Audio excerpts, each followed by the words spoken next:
Welcome to the Business Spotlight series. My name is Dona Kappmeyer, and I will be your host for today. I am extremely excited to have our special guest, Andrea Cox, on our show. Andrea is a founder and co-owner of Northeast Counseling Center, PLLC. Today, we're going to speak with Andrea about her journey to get to where she's at today and the challenges and successes of owning and operating a business.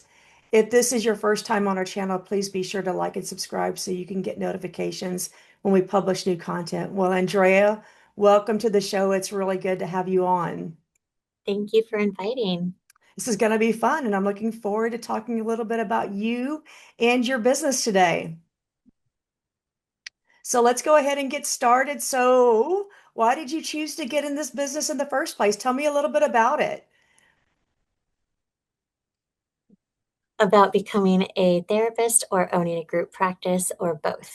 How about we just do both, and whichever one you want to do first, that'll be just fine. Okay. I think if I look back at yearbooks, a lot of stuff says undecided, but generally when people ask, I'll say from an early age, I just liked listening to people and was really good at trying to put stories together. So I just knew by college that's the route I wanted to go.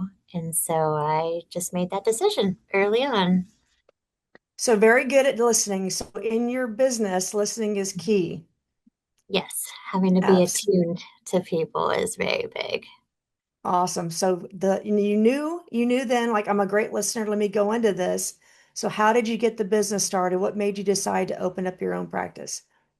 I think when moving to San Antonio in 2015, I actually met my business partner, Elizabeth, when we were working at a other counseling center in town and fast friends. We had college stuff together and just kind of knew her personally and knew she'd be a good um, like what's the word I'm thinking? Like if it's your yin to your yang. Yeah. Yeah, Yeah. good balance with each other. Yeah. Yeah. That we had a good balance with each other. And so that's probably right. By 2019, I kind of talked to her about like, hey, there's this really cute space. It'd be so nice to have our own practice. How would we do it? What would we make it be like? And one of the founding missions we decided was that as we were both parents and had families, that we wanted to have a group practice that actually allowed parents to be parents and also have a better balanced life than just kind of having to see 40 people a week or more than 40 people a week. So we decided to kind of take our time and come up with the model and then wait for the correct therapists to kind of find us too, with some trial and error. Um, and so we've kind of got an amazing group of therapists with us right now. So you've been in business now since 2019, as a structure. So you're a partnership. Yes. Yes. And so what does that look like from I guess, a roles and responsibilities with y'all being partners? I think initially what we first decided on was she was a little bit stronger in um, the financial aspect of things, and I was better at the marketing aspect of things. And so we kind of did like a let's see whose strengths and whose limitations are where they are. And then we kind of offset. So every now and then it's like, hey, I don't have time to do this. Can you manage it? Or we kind of have good communication to pass what's needed. We always joke that she's the button pusher and the gonna figure it out. And I'm like, I'm just gonna follow the rules and not push any buttons. So we kind of agree to do that for each other when we need to figure out new things or it's harder or we have really good resources. Like in our group practice, we have an outside third party biller and so when things get really complicated, we just pass it to them since they're the professionals and then we don't have to worry about it as much. But yes, I love that. So you found your who on the things that you don't want to handle. We're going to find somebody who's going to be able to take care of that for us and can do it better than we can. absolutely. I know there's a lot of other business owners that take so much time to do that. And at the beginning of the business in 2020, 2021, we did that a lot. And that was a lot more time away from family that impacts you to do your stuff by yourself. So, yes, absolutely. If we can outsource to someone who's going to do it better and faster, with a little bit of cost, then that's something we agreed to do. What a great lesson learned with that. Love that. So, let's talk a little bit about your business. So, let's dive into that. Who does your business serve? What does that look like? Our business serves well, it's called Northeast Counseling Center, and it's because we were already on the northeast side of town. And at that time in 2020, there wasn't as many visible online therapy offices as there are like a medical center or kind of downtown. And so we decided to open it up here and be able to kind of like support our community, our neighborhoods, our schools. So some of us have kids in sort of NEISD. And so we're kind of familiar with all the things that are happening around this part. So it's funny because we actually got a lot of referrals from lots of different places, which also included us deciding to open up a second location in New Braunfels based on our referral sources that were coming in. So we also saw a need there in that community, and started that about 2 years ago. So now we have two locations. So, what kind of services do you provide? This is fantastic. Yeah. So we have some amazing therapists. We have therapists who are all kind of um, trauma informed. We have therapists who are holistic and somatic in nature. As far as like what I can speak to for myself, I've done brain spotting training and certification. And I think I got to that point after saying, okay, there's a certain amount of talk therapy that happens, and you can hear about that, right? Cognitive behavioral, dialectical, ACT, different kinds of acronyms for therapy.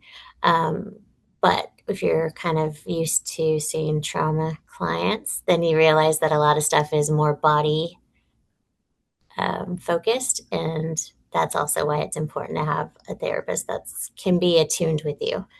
Um, and then, so we have some other therapists that work really well with teenagers. We love teenagers.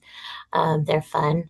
We also see about age 10 and up. So we have kind of the age group of kids that can do some cognitive restructuring in the way that they need to, all the way through college, 20s. Um, there's some of us that really are seeing a lot of 40 kind of millennial and Gen X populations, males and females, and just kind of going through like the differences of getting through marriages or surviving divorces or dealing with menopause, life changes, kids going to college. So we sort of see a good range. We also see Medicare age clients. So they come to us a lot with grief or loss or just transition after they've worked all their lives and have to figure out what they want for the last part of what they want to enjoy. So it's kind of a big gamut and it's fun. Yeah, so a wide range of ages. Do you see like any trends with the ages or any kind of commonalities, if you will, with what's happening? Um, I will say that the month of February was really heavy, I think, for a lot of our clients, dealing with ICE, and people knowing family members or neighbors or friends, and it just being a source of extra stress and anxiety around the world, right? I also mhm. think that, you know, people, Americans, are kind of generally desensitized to the fact that there's a war, and so there's some dissociation that occurs, or you have the other gamut, which is increased anxiety because all they're doing is watching the news and trying to figure out what's going to happen. So you kind of have a pendulum between two, totally Yeah, ignoring it and too focused on it, maybe. I gotcha. So Yeah. when you look at outcomes and success, what kind of outcomes are you looking to achieve? From the business perspective, I think one thing that we look at with our therapists is we look at like their retention rate. So if they're getting new intakes and they're getting new people, are those people sticking with them? And so if those people are sticking with them, well, 4, 5, 9, 25 sessions later, what is it about that match that actually was good? So was that a good fit personality wise? Was that just a good fit in general for your expertise? And that's another thing that we try to do at our center upon intake is we try to match which therapist is going to be a good fit and not just Mhm. kind of put you with whoever has an open spot. And so I think that that adds to us having higher retention rates with population. So that's a big one. The other one is when we check in kind of quarterly with our therapists, right? We're checking to see like what's going on with their lives. Are they still kind of good and healthy enough to want to manage whatever their caseload is? We remind them to take vacations and put that on the calendar.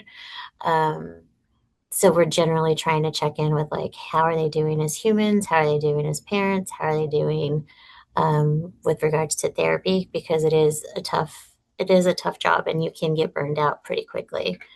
um, I think I answered that retention and So let's explore that a little bit more. So when you're looking at recruiting folks to be a part of your team, what kind of attributes are you looking for? I think that a huge attribute is, or the people that have come have either come being previous directors or previous higher company management, and they Hmm. realize the importance of the management aspect, right? Um, but they also know, based on the fact that they might have like 5 kids, that they're not wanting to do this whole independent practice themselves and get it going. And that if they could find a place that sort of feels like home for them and they get to just come and do the work and leave, and then they can take care of their health or they can take care of their family, then it's a win-win for them as well, right? Not working harder, working smarter. Yeah, it's about finding that balance and not Hmm. that added stress that they had previously. Right. So that's been a good indicator. We've had a couple of therapists that have done that that have been really well. We also have a couple of therapists who um, have actually like started out as like an intern or associate with us. So when they were in their last year of school, they kind of came and they understood the difference about how we ran our business. And so it's kind of fun to have those guys remind us, oh, yeah, you can find a really cool place to work that is not stressful and it's not burning people out as soon as they start. And it's respectful for them and their needs, and that we're kind of flexible and working around everyone's schedule too. So, Love that. yeah. Love it. So you got some growth going on. Where do you see this organization being in the next 3 to 5 years? In the next 3 to 5 years, I would hope that one of the goals that we talked about at the end of the year was just attempting to maybe get 2 to 4 more therapists and keep it kind of in that realm. So somewhere between maybe the maximum of 12 therapists total is I think what we could manage, right, with us keeping our own mission statement of balance. Um, but I also think it would help us just kind of continue to serve the people that we do. And then not everybody has to be overloaded with a need for therapy services, right? Um, One of our struggles, there's other businesses that are private pay only, and I always think that sounds amazing. But when you kind of research San Antonio too, the majority of San Antonians use insurance companies because they want to use their insurance or they want to use their EAP benefits.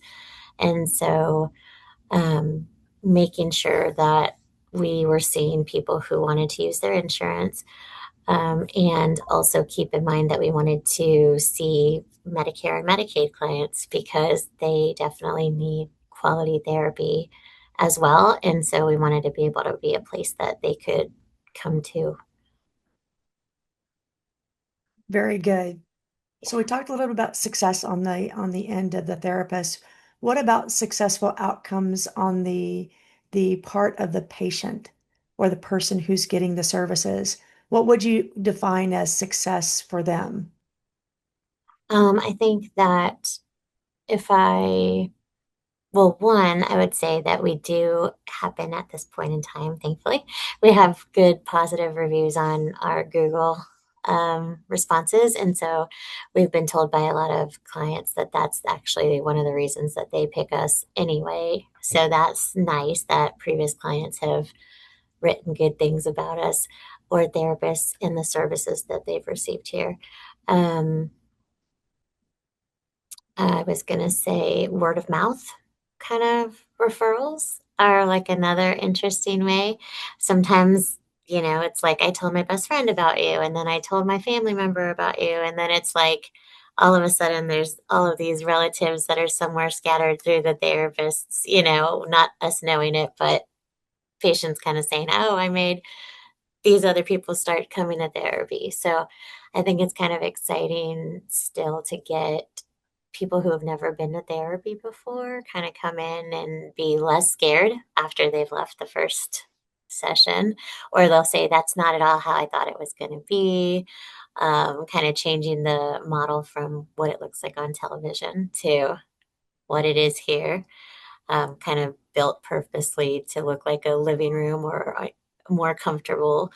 So I think word of mouth, kind of Google reviews. Um, I think at one point we might have, I'm trying to recall because this would have been around 2022, but I think we tried to do like a little bit of a Google form kind of check in, like, hey, is there anything that you would change kind of from the physical part to some of our older clients, just Mhm. to sort of see if they had recommendations, for Nice. things that we could change or if they were okay. So, yeah. Very good. Very good. That referrals are a wonderful thing. Word of mouth is a wonderful thing, and that's really good validation of what Hmm. you do. And what you do is so important. Being in business for 6 years, you've had some struggles, successes. If you could share a couple of things with business owners that are watching this podcast, what kind of things or lessons learned would you share with them?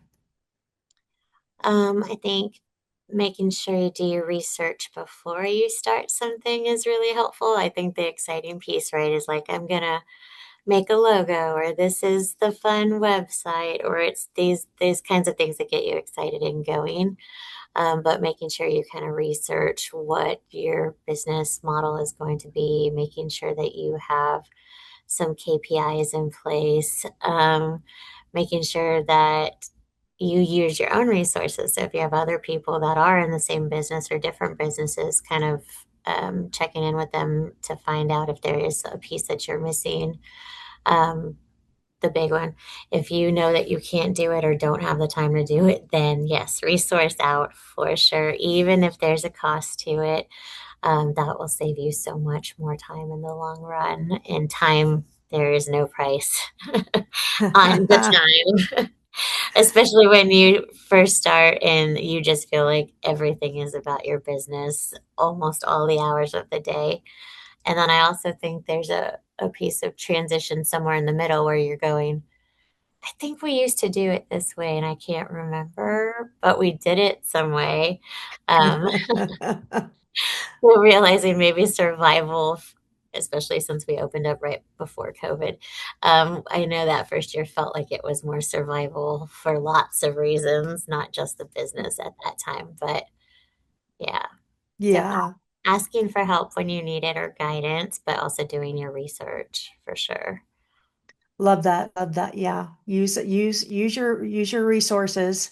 Tap into those folks. Be resourceful when you Hmm. can. What other information would you like to share or let our viewers know about you? Um,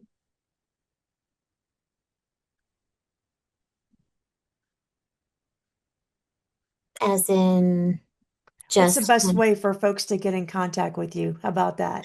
okay, I would say obviously we're on the northeast side of town, so our website's pretty easy to remember, which is good. Um, but yes, our website and or our office manager, Monica, who is bilingual, they can call the office to ask questions. They can look on our website. We have a website um, here for San Antonio. We also have a website for our New Braunfels office. Um, we can chat message through the website. I think we are available on social media as well. So yeah, Awesome. Well, thank you so much, Andrea, for sharing your story. This has been very informative, and what you are doing is so fantastic. So keep doing what you're doing and keep growing. This is a Business Spotlight series with Donna Kappmeyer along with Andrea Cox from Northeast Counseling Center. Please be sure to like and subscribe so you can continue to see our great content. Thank you so much for being on our show, Andrea. thank you for inviting. You betcha. Bye for now. Bye.